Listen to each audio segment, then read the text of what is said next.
အားလုံးပဲမင်္ဂလာပါခင်ဗျာအခုအင်တာဗျူးမှာကတော့ဆရာတော်ဦးကောဝိဒဝစီပိတ်ဆရာတော်လည်းအမည်တွင်နဲ့တီလာဓမ္မဂုံးသာတော်ရအကြောင်းကျိုင်းတုံမြို့ရှမ်းပြည်နယ်မှာဆရာတော်ဖြစ်ပါတယ်အရှင်ဖျားဆရာတော်ရှင်ဖျားအရှင်ဖျားရဲ့ biography အချင်းချုပ်ကလေးကိုတပည့်တော်တို့ပြောပြလို့ရနိုင်မှာလားဗျာများသောအားဖြင့်ဘုံဘငငယ်တွေကမိဘမရှိတော့ဆရာတော်ကြီးတွေကမွေးစားပြီးတော့ဘုံများသောအားဖြင့်တောထဲမှာနေတာများပါတယ်တောရဆောက်တည်ပြီးတော့ပြန်ပြီးတော့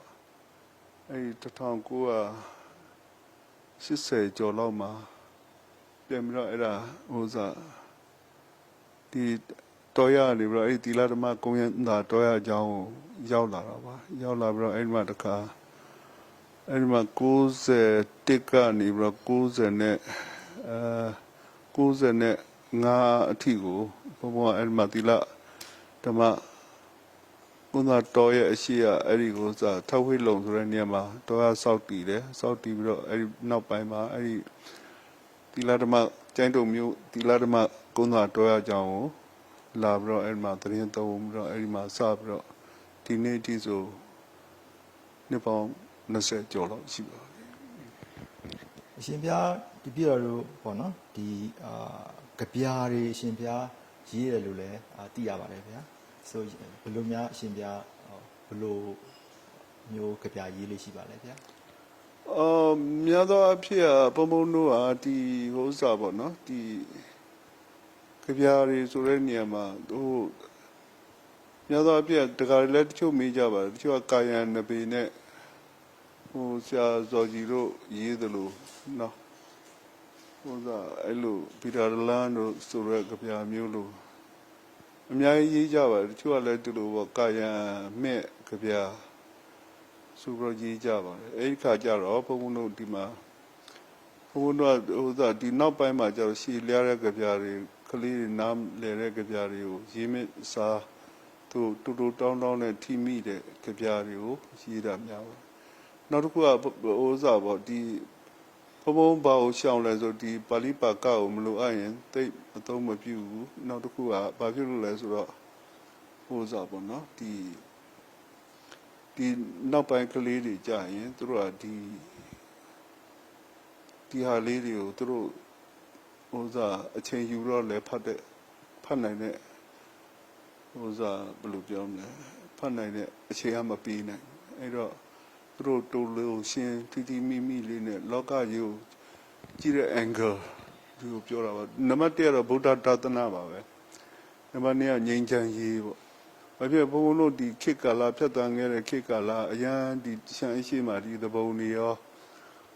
အများကြီးကိုရှုပ်ထွေးဖြစ်ခဲ့တဲ့ကာလတွေရှိသလိုနောက်ကာလတစ်ခုကြတော့လေငြိမ်းချမ်းတဲ့ကာလကြပြန်တော့လေခုနပြောလို့ဒီပြန်လေဒီဆောက်ရေးကာလဒီ2000နောက်ပိုင်းအခုဒီဘာဖြစ်ဒီဘက်တချမ်းဒီမိုကရေစီရပြီးတဲ့ကာလအထိအဲ့တော့ဒီတိုက်ပွဲတွေကြားထဲမှာဘုံဘုံတို့ကကြီးပြင်းလာကြားခဲ့ရတယ်ဆိုတော့ငြိမ်းချမ်းစေခြင်းနဲ့နောက်သားတွေကိုငြိမ်းချမ်းစေခြင်းနဲ့ဒီလိုဆန္ဒမျိုးနဲ့ဒီကြပြားလေးတွေကိုရေးဖြစ်ပါတယ်နောက်လူသားတယောက်အနေနဲ့သဘောတရားကြီးကိုလေ့လာခဲ့တဲ့လူတယောက်အနေနဲ့ဒါဘုံဘုံတို့ဒီများသောအားဖြင့်ဒီပေါ့ဒီငြိမ်းချမ်းရေးကြပြားတွေရေးဖြစ်ပါတယ်အရှင်ဖျားဒီနေ့ဆိုရင်ကြပြားပေါင်းဘယ်နှပုတ်လောက်များရေးခဲ့ပြီးပါပြီလဲဗျာအပုတ်လောက်ရှိမယ်ဗျာပုတ်900လောက်ရှိမယ်တင်တယ်နောက်အဲ့ဒီတည်းမှာနောက်တစ်ခါဒီစောင်းမားတွေရှိတယ်ဝတ္ထုတော်တွေရှိတယ်ပုံမြင်တွေရှိတယ်နောက်စာအုပ်ကထုတ်တာအလုံး12အုပ်13အုပ်လောက်ရှိတယ်အဲ့ဒါထုတ်ပြီးတော့ပေါ့ဒီလိုတကားတွေဒီလိုပဲပြန့်ဝေတာပါများသောအားဖြင့်ပြန့်ဝေတာဒါပေမဲ့များသောအားဖြင့်ဒသနာပေါ့လောကကြီးကိုမြင်တဲ့အမြင်နောက်ပြီးတော့စိတ်ခွန်အားစိတ်ဓာတ်ကြရတဲ့လူတွေကိုဘယ်လိုလုပ်ပြီးတော့ဒါနောက်ပြီးတော့ပေါ့ကိုပြန်ပြီးတော့စိတ်ဓာတ်ခွန်အားတွေပေးနိုင်တယ်လောကကြီးကိုမှန်သော angle ကနေကြည့်တတ်ဖို့အဲ့ဒါလေးတွေပါပဲတင်ပါဗျာဒီပြီးတော့ပေါ့နော်ဒီကြပြားတွေထဲမှာကြပြားတစ်ပုတ်ကလေးတစ်ခုကိုဒီပြီးတော့သတိထားမိပါတယ်ဗျာအဲ့ကြပြားတစ်ပုတ်ကတော့ဂျိုးပြဆိုတဲ့ကြပြားလေးပေါ့ဗျာအဲ့ကြပြားလေးဖြစ်ပေါ်လာပုံနဲ့အရှင်ဖျားဘယ်လိုများဆန္ဒတွေဖြစ်ပေါ်လာပြီးဘယ်လိုများဖွဲ့စည်းရေးခဲ့လဲဆိုတာလေးရှင်းပြလို့ရမှာပါဗျာ အဲ့ဒါများသောအားဖြင့်ဘုံဘုံတို့ဒီငယ်ငယ်တော့တခါတော့ဘုံဘုံဒေသတစ်ခုကိုသွားရမယ်ဆိုတော့ညဘက်မှာဘုံဘုံငယ်ငယ်တော့ဗာအကျင့်ရှိတယ်ဆိုကောင်းကင်ကြီးကိုမှော့ပြီးကြည့်တဲ့အလေးထားရှိတယ်ဟိုတို့အကြာကြီးကောင်းကင်ကြီးမှော့ပြီးတော့ဘာဖြစ်လို့များငှက်ကလေးတွေဒါကြီးကိုဖောက်ပြီးတော့ကျဲကလေးတွေဒီမရောက်နိုင်တာလဲဆိုတဲ့အတွေ့အမျိုးတော့လူတွေပေါ့နော်ဘယ်လိုဖြစ်လို့ဒီလိုဟိုစားအကာတာတွေမှာဘာရှိမလဲအချိန်အကြောင်းတွေနိုင်အကြောင်းတွေအဲ့တော့နောက်ငငယ်တွေကဒီ science နဲ့ပတ်သက်ပြီးတော့စိတ်ဝင်စားတယ်စာတွေလည်းတော်တော်များများဖတ်ခဲ့တာအဲ့တော့အဲ့ဒါတွေစိတ်ဝင်စားတဲ့အခါကျတော့အဲ့ဒီဥစားပေါ့အကာတာကြီးငုတ်တော့ထိုင်ကြည့်တဲ့ဥစားပေါ့အလေးအထားရှိတယ်လို့အဲ့အကာတာထဲမှာခုနပြောသလိုဒီ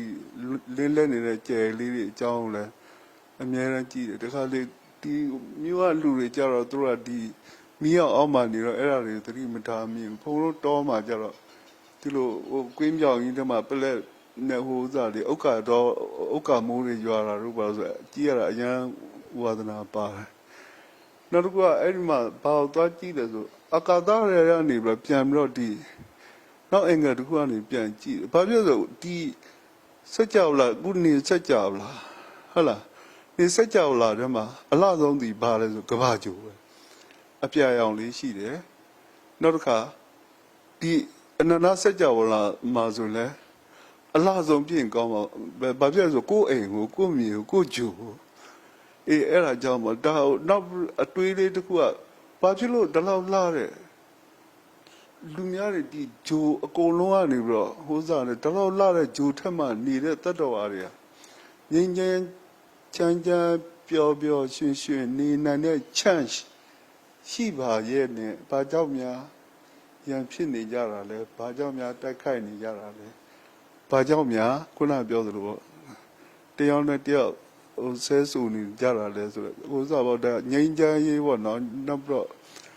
ဘာနဲ့တူလဲဆိုတော့ဟိုစားအိမ်တိမ်မှာရန်ဖြစ်နေတဲ့ကလေးတယောက်လို့ပေါ့ငါအဖေနဲ့ငါအမေဘာဖြစ်လို့များရန်ဖြစ်နေကြတာပါလဲဆိုတော့အဲ့လိုအတွေးမျိုးလေးနဲ့စိတ်အားငယ်မှုလည်းပါတာပေါ့နော်အဲ့ဒါလေးနဲ့အဲ့ဒီကြပြာကိုရေးဖြစ်တာပါ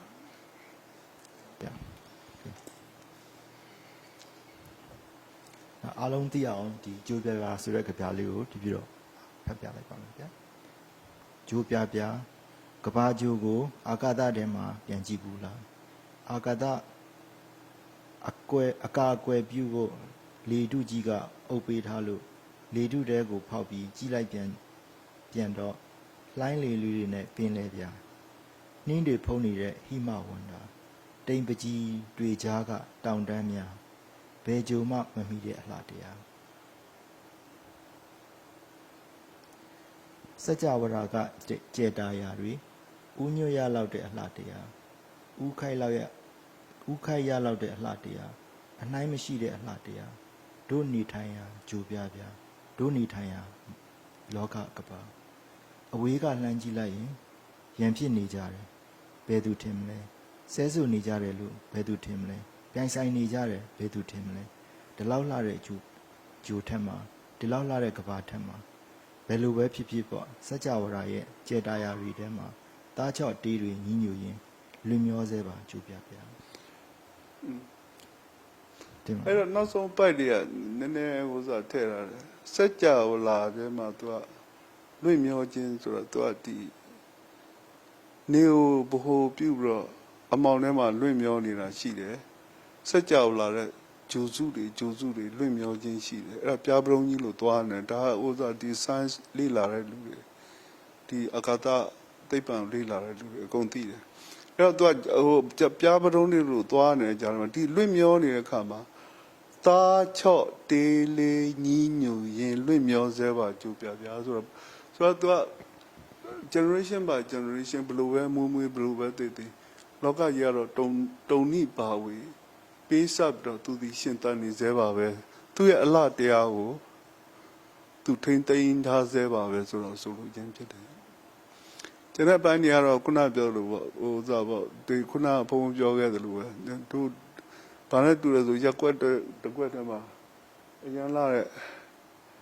အိမ်တစ်လုံးရှိတယ်ဒါမှအိမ်မှာရှိတဲ့မိသားစုတွေကရန်ဖြစ်နေကြတယ်ဆိုရင်အပြင်ကကြည့်လိုက်တဲ့လူတွေကကြည့်မှာပေါ့ဒီအိမ်ကအရန်နေခြင်းစရာကောင်းတယ်ပင်လယ်ကမ်းစပ်လေးမှာဟုတ်လားခုနကပြောသလိုပေါ့ဟိုစားပေါ့အရန်နေဖို့ကောင်းမှာပဲဆိုသူတို့အပြင်ကလူက dream မှာအဲ့လိုရှိမှာပေါ့ဒါမှအတွဲမှာဝင်ကြည့်လိုက်တော့ဟာဟိုရာနေဖြစ်နေကြတော့တယောက်တယောက်ဆဲဆူနေကြဒါမဲ့ तू ကအိမ်ရတော့အိမ်ပဲ तू ကသူ့လုံတော့အဲ့ဒီသဘောလေးပြောတာ ဒီကပြအရှင်ပြသဘာဝတရားကိုပဲအရှင်ပြကပြဆက်လိုက်တယ်ဟုတ်တယ်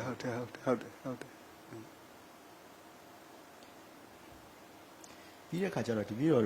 ပေါ့နော်ဒီရှင်ပြရဲ့ကြောင်းမှာဟိုကပြတင်းချိုင်းဆိုပြီးတော့အရှင်ပြ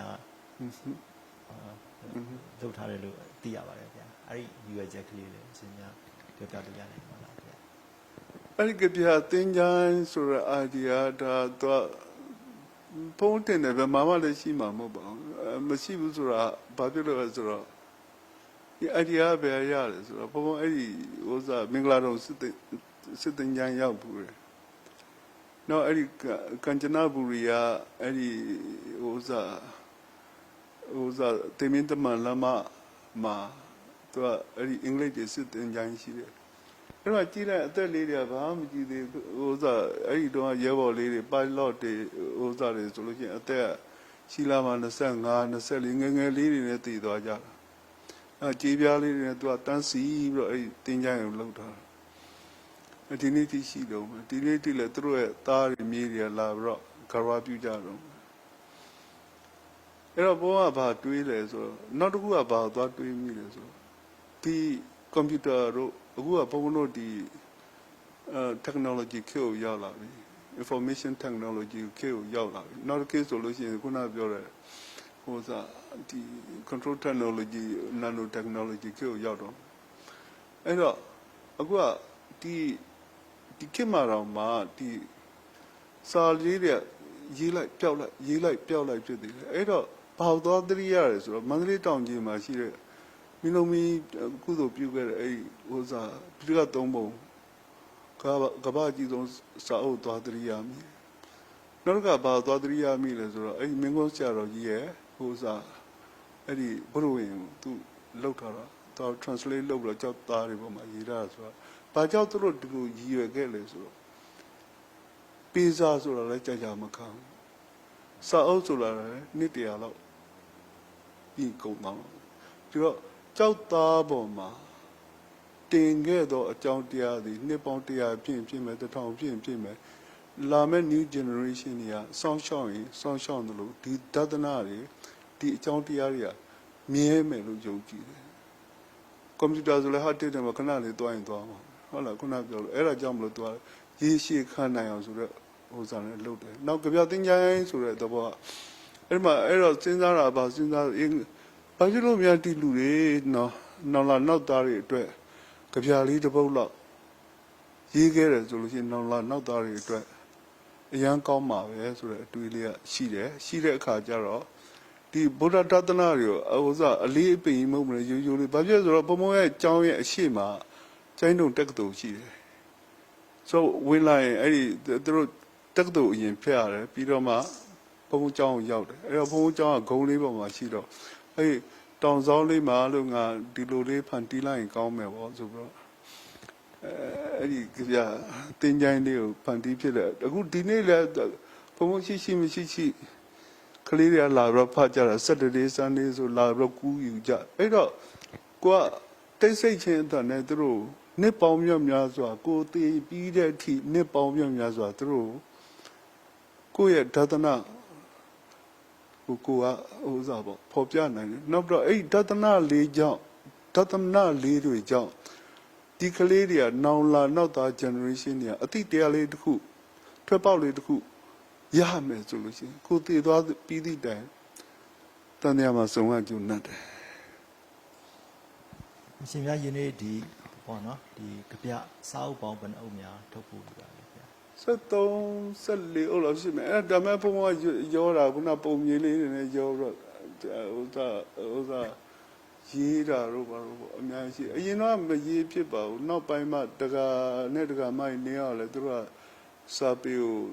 အရန်ဝါဒနာပါတော့ဘုံဘုံရေးစာအုပ်ထုတ်ပါလားဆိုဟိုတိုက်တွန်းတယ်တိုက်တွန်းတော့ဘုံဘုံထုတ်ဖြစ်တယ်နောက်တစ်ခုကဒီ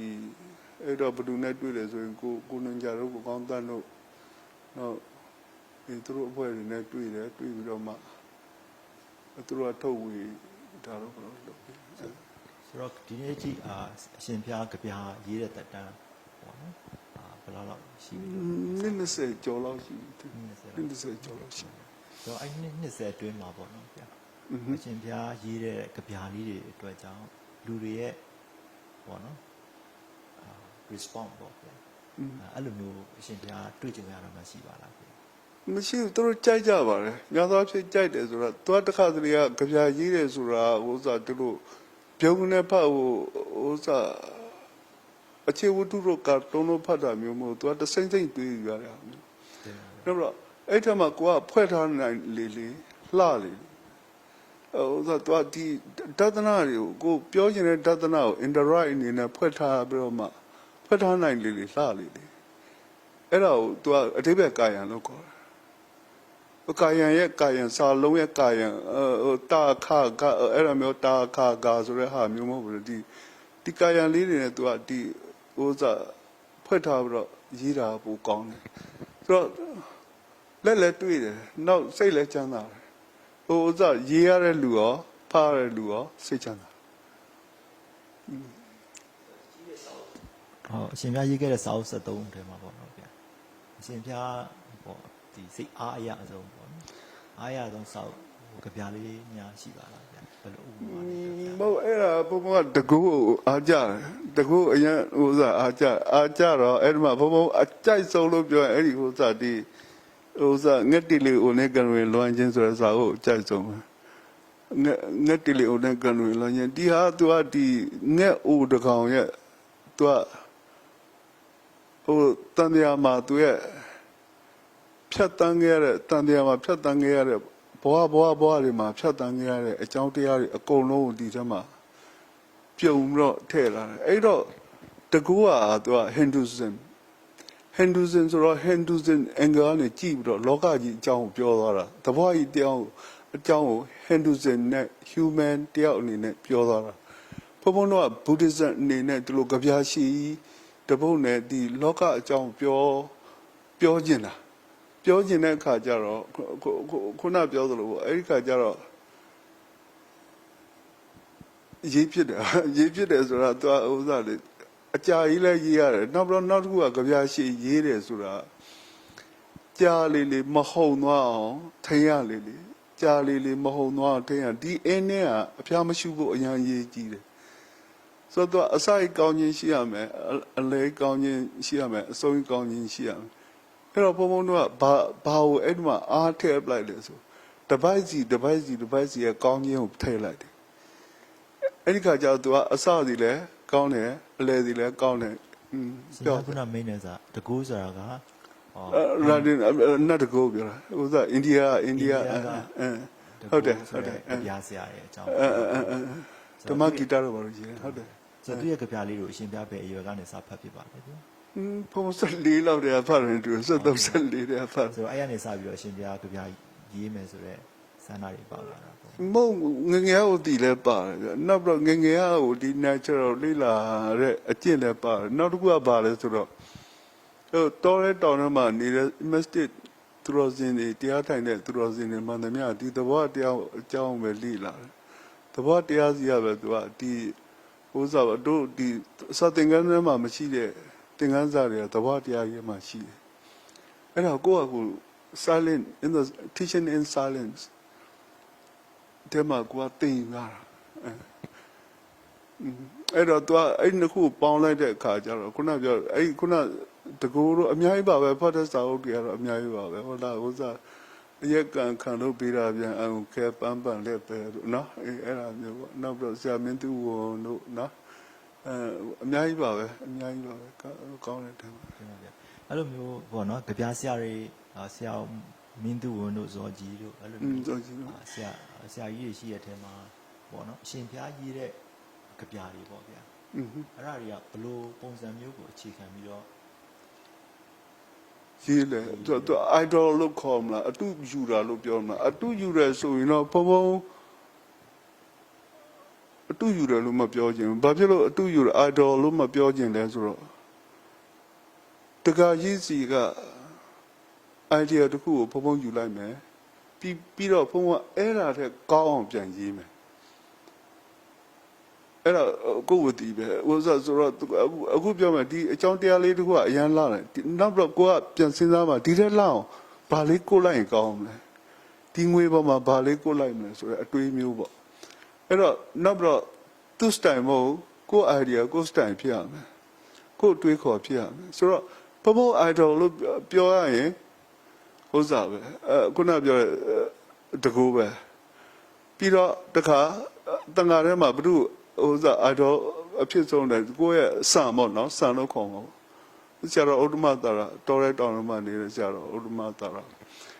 အဲ့တော့အလေးထားဘာကွာသွားလဲဆိုတော့ तू ကဟိန္ဒူစင်ရဲ့အတွေးခေါ် तू ကရှိခြင်းမြဲခြင်း everlasting ငါတို့မှာမရှိခြင်းမမြဲခြင်း nothing at all နှစ်ခုကအရန်ကွာသွားတယ်အဲ့အကြောင်းတရားနှစ်ခုကကွာသွားတာအဲ့တော့သူတို့ရဲ့ရေးတဲ့ရေးတွေးတဲ့အတွေးနဲ့ငါတို့ဒီမရှိခြင်းဆိုတဲ့အတွေးကအများကြီးကွာတယ်တော့ရှင်ပြဖို့တပြည့်တော့ပေါ့နော်ဒီလိုမျိုးပေါ့အရှင်ခုနကအရှင်ပြောတဲ့အတိုင်းပေါ့နော်ဒီအဓိကတော့ငြိမ်းချမ်းရေးကိုဖြစ်စေခြင်းနဲ့ပေါ့ငြိမ်းချမ်းရေးကပြီးတဲ့ခါကျတော့တန်ဝေကတရားတွေကြည့်ပြီးတော့အဲ့လိုမျိုး message ကိုပေးတယ်လို့ပြောလို့ရတယ်ဟုတ်တယ်နောက်တစ်ခုကဘာကိုပြောကျင်လဲဆိုတော့ဒီသဘောတရားကိုကြည့်နိုင်စွမ်းရှိတဲ့ angle ပေါ့နော်ကြည့်နိုင်စွမ်းရှိတဲ့ angle အဲ့ဒီမှာသူကြည့်တယ်ဆိုတာတချို့က angle တစ်မျိုးနဲ့ကြည့်တယ်တချို့က angle တစ်မျိုးနဲ့ကြည့်တယ်ဒါမှတကယ်ဥစားတဲ့တကယ်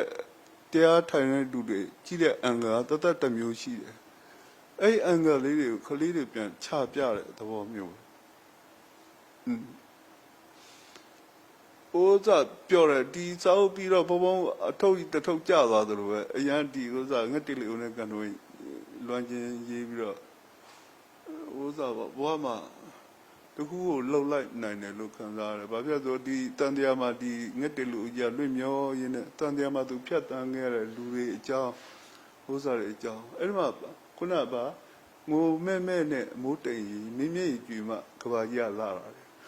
ဆိုတော့သူကမိုးတိမ်ကိုငိုမဲ့နဲ့လို့သူကခေါ်ရတယ်သူကမိုးတိမ်ဒီဟိုတနေ့တော့ဘုံတို့လေမိတ်ဆွေပြောသူတော့သူဒီလွင့်လာမယ်ဟုတ်လားဒီ6သွေးနဲ့ကဘာကြီးကိုသူကဥစားပြီးမှဒါမဲ့သူဖြတ်တန်းခဲ့ရတဲ့ကာလဖြတ်တန်းခဲ့ရတဲ့အခက်အခဲကြီးအများကြီးရှိတယ်အဲ့တော့သူဥစားပေါ့အဲ့ဒီမှာ तू ကမင်းမျက်ရည်ကြွေမှဆိုတော့ तू ကတင်စားတာဟုတ်လားကဘာကြီးကလာတာလေအဲ့ဒါမျိုးလေးတွေဒီထဲမှာတော်တော်များများရှိတယ်ဥစားနောက်အများကြီးပါပဲဒီငက်တီလိုနဲ့ကန်ဝေလွန်ချင်းထဲမှာအဲ့ဒါထဲမှာဖုံအများကြီးကိုမြုပ်တာလားအများသောအဖြစ်တကတွေကနားမလဲအဲ့ဒီအစားသမီးကိုစားလားအဲ့ဒါဆိုတော့ဗျာအရှင်များသမီးကိုစားလားသမီးမိခိုင်းရတယ်သူအကုန်လုံးဖတ်ပြီးတင်ပါမယ်ဟိုအရှင်ပြားခုနကပြောတယ်ငက်တီလီအိုနဲ့လီအိုနဲ့လီအိုနဲ့ကန်ဝေလွန်ချင်းဆိုတော့ဒီကောင်ဒီအရှင်ပြားရဲ့ပထမဆုံးခြေလန်းလာဗျဟိုကဗျာရှည်ရေးတာပေါ့နော်ဗျမဟုတ်ဒါဟိုစားဒီစာအုပ်ထဲမှာဆိုရင်ကဗျာအပိုက်ပေါင်း80ကျော်ပါပြီးတော့စာမျက်နှာပေါင်း44လက်မျက်နှာရှိတဲ့ကဗျာပေါ့နော်ဆိုတော့ဒီကဗျာစီအရှင်ပြားခါတိုင်း73အုပ်ထဲမှာရှိတဲ့ကဗျာပေါ့နော်ဗျအဲ့ဒါတွေကျတော့တမျက်နှာတို့4ဘိုက်တို့5ဘိုက်တို့အဲ့လိုပဲရှိတယ်ရှိရဆိုဟိုဒီကဗျာစီတော်တော်လေးကိုရှိရေးတဲ့ခါကျတော့အရှင်ပြားဘလောက်များအချိန်3လကျော်လောက်ရေးရတာဒီတရားစင်းလဲတအားစဉ်းစားရတာတော့မထအောင်စဉ်းစားရတာလေကောင်းနောက်တစ်ခုကဒီစာအုပ်ဘုံဘုံတရားထိုင်ရင်လည်းပုံစံတရားထိုင်ရင်လည်းရေးတာတရားထိုင်ရင်လည်းရေးတာ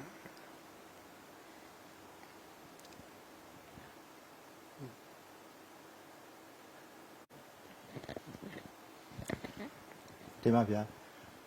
ဒီ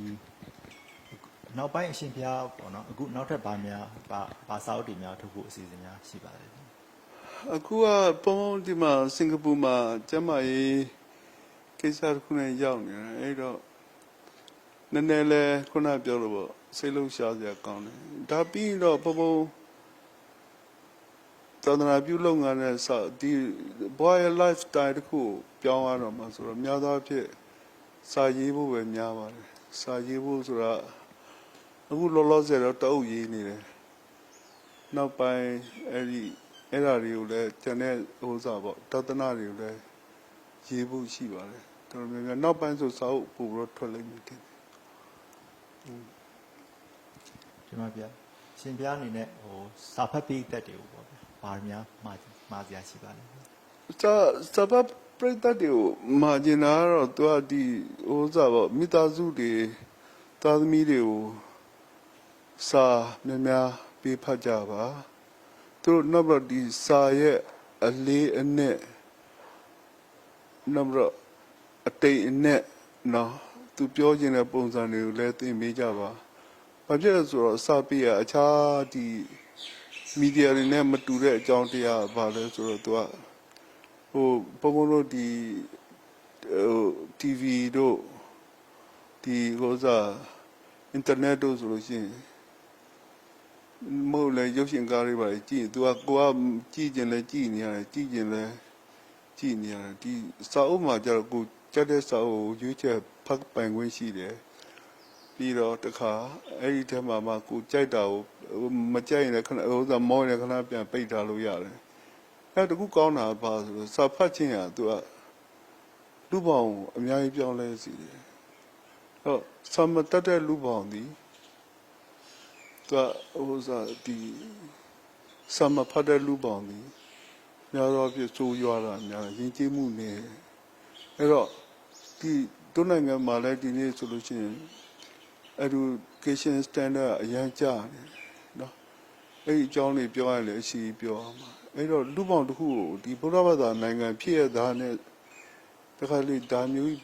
ဘာကြောင့်ဖြစ်ရပါလိမ့်ဆိုတာမျိုးအခြားနိုင်ငံနဲ့ဆိုတော့တို့ဒီထေရဝါဒစစ်မြန်မာနိုင်ငံကတော့အရင်ကုသိုလ်ကောင်းပါတယ်လူများအာရနိုင်ငံတွေတို့ဘာလို့အခြားနိုင်ငံတွေဆိုစစ်ပွဲတွေပါဖြစ်နေတာတခါယူလို့ကြားတို့ဗုဒ္ဓဘာသာနိုင်ငံတွေကတော့ခုနပြောလို့ဒီသီးခံနိုင်စွမ်းအားနဲ့ငယ်ငယ်လေးတွေကသင်တဲ့စွမ်းအားဒီအလေးအကျင့်ယဉ်ကျေးမှုလေးတွေကိုထိမ့်သိမ်းစောင့်ရှောက်မှုပါလိုအပ်တာဘာလိုအပ်လဲဆိုတော့ခုနပြောလို့ဒီစာကိုများများဖတ်ပြဖို့ပဲလိုပါတယ်နောက်ပြီးဒီဥစ္စာဒီပညာရေးစနစ်မှာလည်းဒီစာဖတ်တဲ့အသင်းတွေ library တွေအဲ့ဒါအများကြီးလုပ်ပြဖို့လိုပါတယ်နောက်ပြီးကြပြာရဲ့တန်ဖိုးနော်ကြပြရဲ့ဟိုစားဟိုကြပြဆိုတော့ဒီကာယံကြပြပဲဖြစ်ဖြစ်ဒီတသနာကြပြဖြစ်ဖြစ်သူကအစိုးမပြေဘူးအကောင်းပဲပြေတယ်စာဖတ်ခြင်းမှာသူကအလေလွင့်မရှိဘူးစာဖတ်ခြင်းမှာအလေစိုးကျိုးဆိုတာမရှိစိုးကျိုးအလေလွင့်မရှိဘူးအဲ့တော့ဘုံနောက်ဆုံးအနေနဲ့စာဖတ်ခြင်းမှာမွေ့လျော်ပါစာဖတ်ခြင်းကိုအားပေးပါပြီးတော့နောက်တစ်ခုကဘာလဲဆိုတော့ဖုံတို့ရဲ့ဟိုစားဘောဟာအရန်တူလုံးပါတယ်ဟုတ်လားအဲ့ဒီတူတဲ့ဘောကစက္ကန့်တိုင်းကိုတန်ဖိုးရှိအသုံးချဖို့လိုတယ်အဲ့ဒီခါကျတော့ခုနပြောတဲ့မဟုတ်တာတွေနဲ့အသုံးချနေမယ်အစားစာတွေဖတ်ပြီးတော့ဘောအတွက်တူတက်ကြောင်းရှာတာပူပြီးတော့ကောင်းတယ်လို့ဘုံနောက်ဆုံးအနေနဲ့တိုက်တွန်းနေပါတယ်ကျေးဇူးတင်ပါတယ်ရှင်များအခုလိုစိတ်ရှိလက်ရှင်နဲ့အင်တာဗျူးသွားတာကိုအခုအင်တာဗျူးသွားတာကတော့ရှမ်းပြည်နယ်ကျိုင်းတူမြို့သီလဓမ္မဂုံးသာတော်ရအကျောင်းမှာဝစီပိတ်ဆရာတော်ဦးကောဝိဒဖြစ်ပါတယ်ကျေးဇူးတင်ပါတယ်ရှင်တာလို့